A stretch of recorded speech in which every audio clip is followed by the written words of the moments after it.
할렐루야, 반갑습니다. H의 시에 이런 시가 있다고 그럽니다. 인간의 영광이 어디서 시작되고 끝나는지 생각해보라.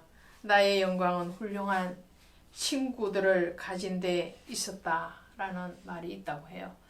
이 시는 미국의 바이든 대통령이 좋아하는 시 중에 하나라고 하는데, 왜 바이든 대통령이 시를 좋아하게 되었는가, 그 이유를 들어보니까 우리에게 또 하나의 생각을 던져주게 되더라고요.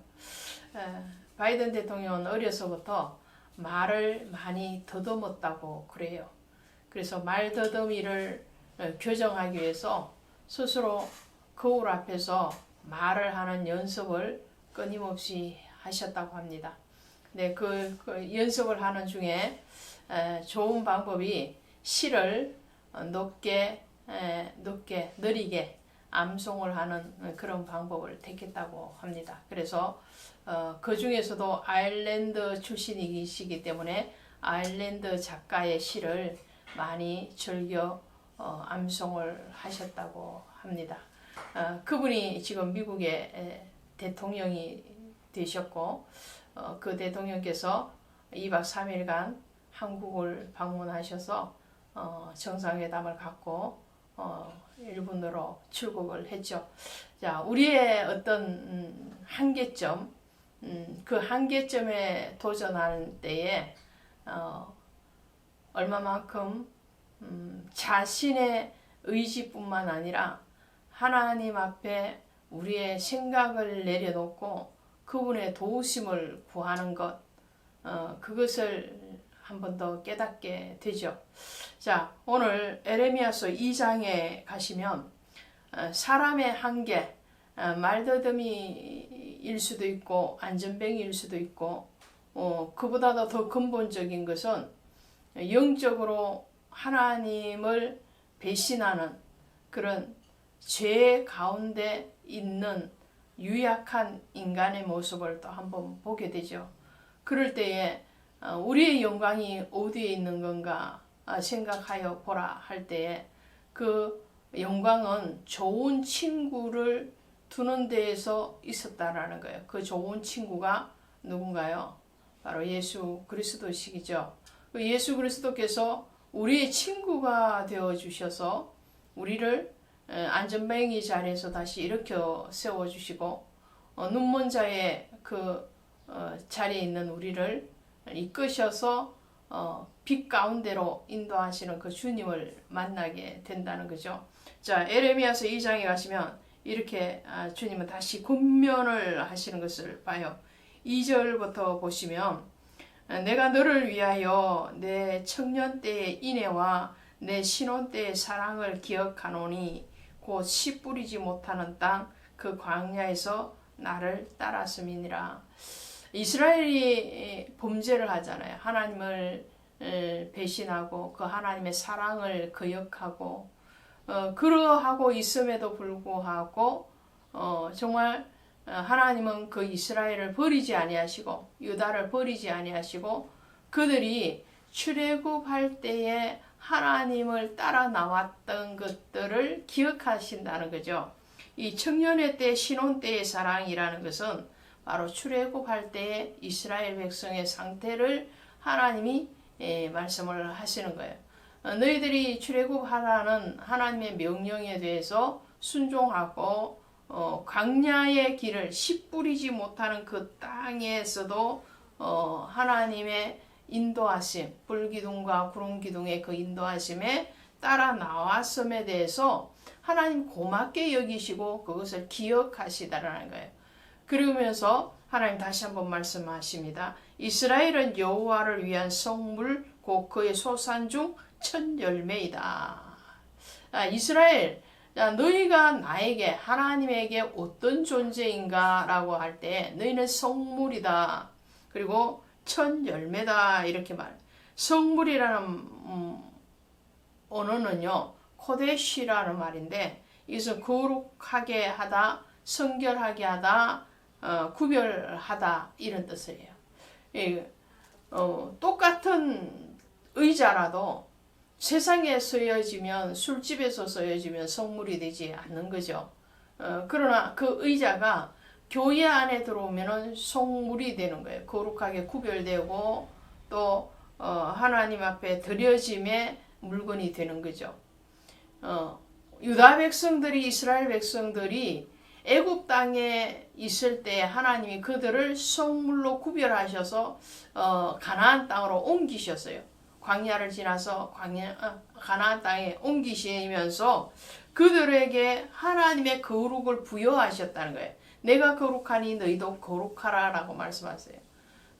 그 거룩한 자리에 있는 너희는 하나님에게 어떠한 존재인가 하니까 첫 열매다는 거예요. 첫 열매 만물은 하나님의 것이죠. 하나님의 소유된 백성이 되었다라는 거예요. 그리고 그 하나님의 소유된 백성에 대해서는 하나님이 존귀하게 여기신다는 거죠. 출애굽기 4장 22절에 가니까 이스라엘은 내 아들 내 장자라 그래요. 내 아들 내 장자니까 누가 지키는 건가요? 아버지 되시는 하나님이 지키시는 거죠. 그래서 너희를 핍박하는 자들에게 내가 재앙을 내리리라 말씀하시는 거예요. 실제적으로 이스라엘과 유다를 핍박했던 그 애굽, 또 아수르, 바벨론, 암몬, 모압 이런 여러 나라들을 하나님은 때때로 이스라엘을 다스리기 위한, 유다를 심판하기 위한 도구로 사용도 하시지만 그 사용됨이 끝나고 나면 그 몽둥이로 사용했던 그 이방 족속들을 다시 징계하시는 것을 보게 되죠.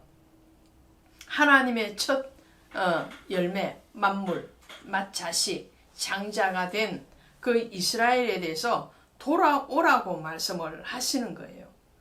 그러시면서 자 6절에 보시니까 우리를 애굽 땅에서 인도하여 내시고 광야고 사막과 구덩이의 간절한 땅, 사망의 그런진 땅. 자, 이 사망의 땅에서 우리를 불러내시고 그리고 광야를 통과하게 하셔서 어디로 인도하시는가요? 생명의 땅으로 인도하시는 거죠. 그래서 7절에 내가 너희를 기름진 땅에 인도하여 그것의 열매와 그것의 아름다운 것을 먹게 하였다. 풍요한 그 가나안 땅으로 인도하셔서 이 광야의 길을 가게 할 때도 하나님 그냥 가게 하시지 않죠. 하나님 신이 그들을 인도하실 뿐만 아니라 그들에게 물과 그리고 만나와 메추라기로 먹이시죠. 그들이 씨 뿌리지 않았어요. 씨 뿌리지 않았음에도 불구하고 그들이 하나님의 앞에 순종되어져서 광야에 행진을 해 가는 것만으로도 하나님은 그들을 기뻐하셨고 그들을 받으시고 그들에게 하나님이 일용할 양식을 주시는 거예요. 그리고 가나안 땅에 들어가서 기름진 땅에서 정말 풍요를 누리게 하시죠. 그러함에도 불구하고 이스라엘 백성들이 다시 배역했다는 거예요. 하나님을 떠났다는 거죠. 자, 그 떠남에 대해서 13절에서 말씀을 합니다. 내 백성이 두 가지 악을 행하였나니 곧 그들이 생수에 권원되는 나를 버린 것과 스스로 웅둥이를 판 것인데 그것은 물을 가두지 못할 터질 웅둥이다. 자, 이스라엘이 두 가지 악을 행하였다고 그러죠. 하나는 뭔가요? 생수의 권원이신 하나님을 버렸다는 거예요. 주님이 요한복음 4장에서 사마리아 여인을 우물가에서 만나서 물 달라 말씀하시면서 그 사마리아 여인에게 말을 하시죠. 내게 물을 달라 하는 이가 누구인 줄 내가 알았더라면. 그래서 내가 주는 물은 영원히 목마르지 아니하는 영생하도록 솟아나는 물이라고 말씀하죠. 이 생수라는 생명의 물이라는 거예요. 그 생명의 물은 육신의 생명의 물의 한계를 훨씬 뛰어넘는 거죠. 차원이 다른 거죠. 그래서 영원한 생명의 물이라는 거예요. 그게 뭔가요? 바로 예수 그리스도로부터 공급받게 되어지는 영생에 대해서 얘기하죠. 구원에 대해서 얘기합니다. 또 이스라엘 백성들의 두 번째 죄는 구원이신 예수 그리스도가 아닌 구원하지 못하는 터진 웅덩이와 같은 그런 우물을 판 것이라는 거예요. 주님이 주는 물에 대해서 먹고 마심의 그 풍족을 누리고 경험되어졌음에도 불구하고 또 다른 우물을 파는 거예요. 우상을 섬겼다 이런 말이에요. 생명이 되지 못하고 구원이 되지 못하고 영원한 위로가 되어지지 못하는 그런 우상을 의지하고 갔기 때문에 하나님이 그들에게 징계의 말씀을 하고 계시는 거죠.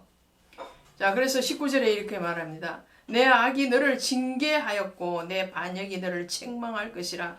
그런즉 내 하나님 여호와를 버림과 내 속에 나를 경외함이 없는 것이 악이요 고통인 줄 알라. 자, 우리에게 악이 뭔가요? 세상의 기준에서 악은 그릇된 행동을 얘기하죠. 범죄를 행하는 걸 얘기해요. 율법적인 범죄를 행하는 것을 말을 하죠. 도덕과 규칙과 법률을 어기는 것을 세상에서는 악이다 이렇게 말을 해요. 하나님 앞에서 악은 뭐냐? 오늘 말씀처럼 하나님을 버리는 것이에요. 하나님을 경외하는 자리에서 떠나는 것이 악이다 이런 말이에요. 더 쉬운 말씀으로 하면 하나님을 믿지 아니하는 것이 악이다라는 거예요. 그 하나님은 이방인의 땅에서 옮겨다가 심은 포도나무가 바로 너희다라고 말을 해요.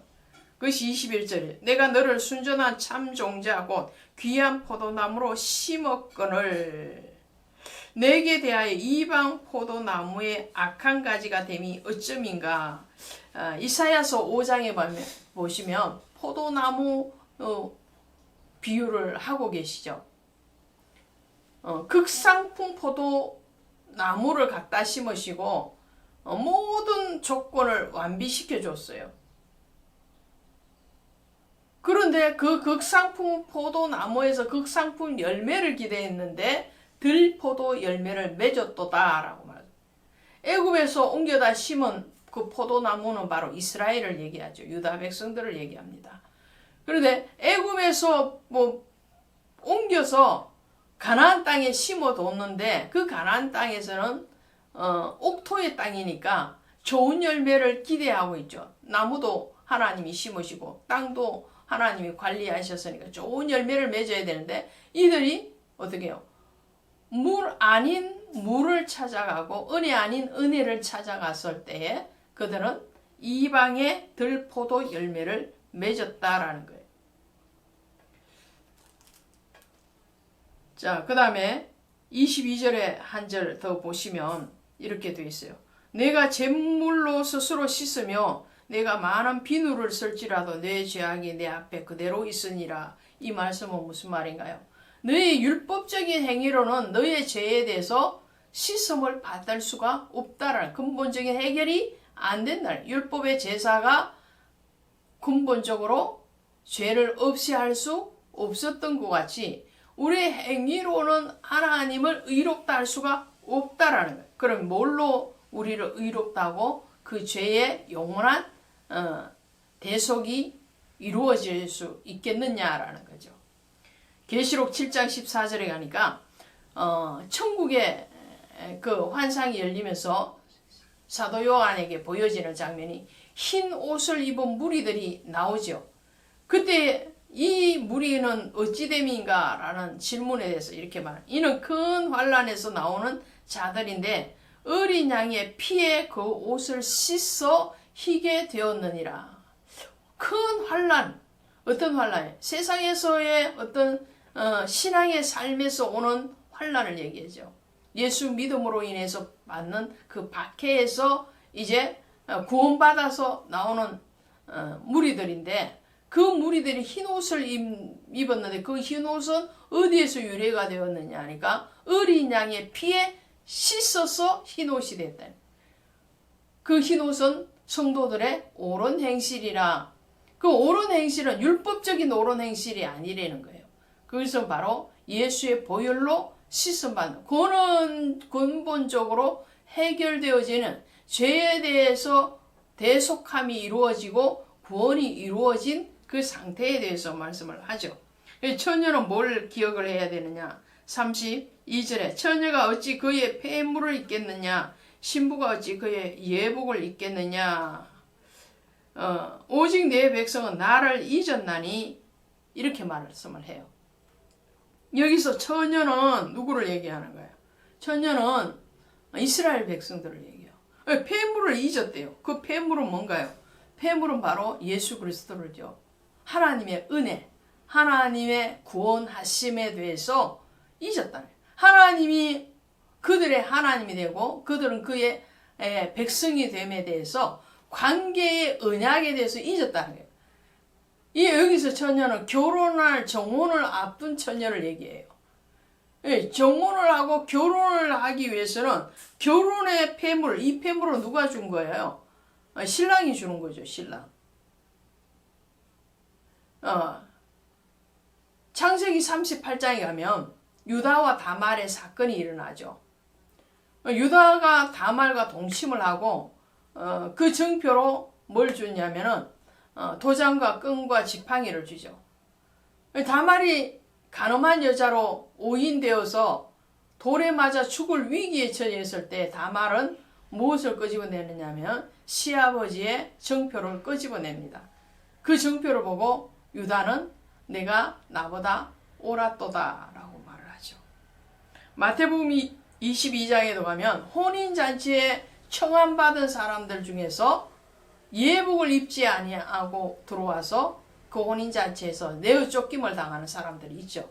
이것이 바로 예수 그리스도와의 언약의 정표입니다. 그 언약의 정표를 가지고 있어야 된다는 그 정표가 뭔가요? 바로 예수의 십자가의 보혈이라는 거죠. 34절에 내 옷단에는 죄 없는 가난한 자를 죽인 피가 묻었다. 자, 이 죄 없는 가난한 자는 참 선지자를 얘기해요.